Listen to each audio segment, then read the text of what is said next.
derrière son image d'animatrice un peu gaffeuse et tête en l'air, Anne-Elisabeth Lemoine est avant tout une maman comblée et épanouie. Cependant, la présentatrice met un point d'honneur à garder sa vie privée sous clé. Que ce soit en plateau ou sur ses réseaux sociaux, la blonde de 52 ans ne parle que très rarement de son cercle familial.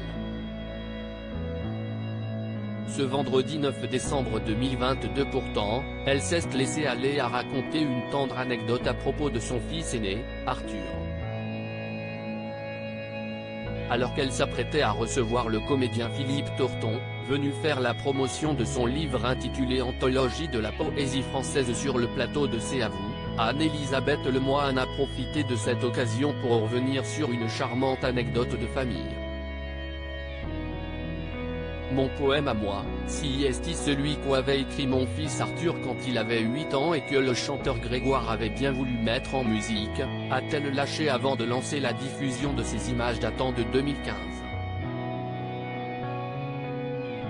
Sur ce court extrait vidéo, on aperçoit le chanteur reprendre en musique le poème écrit par le jeune fils de l'animatrice. Je dis soleil et le mot brille, je dis sauterelle et le mot grille. Je dis pourquoi car je ne sais pas qu'il y a un endroit qui n'est rien que pour moi. Peut-on entendre l'artiste fredonner au son de sa guitare. Très émue, l'animatrice a quant à elle, les larmes aux yeux.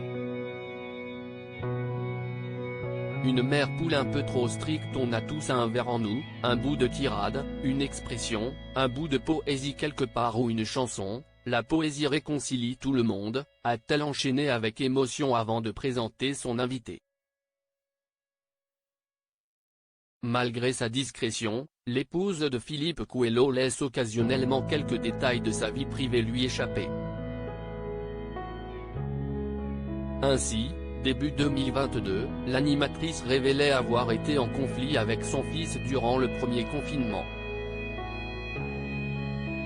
J'ai beaucoup grondé mon fils pendant la pandémie parce que justement, il faisait partie de cette jeunesse qui parfois ne respectait pas les règles du confinement.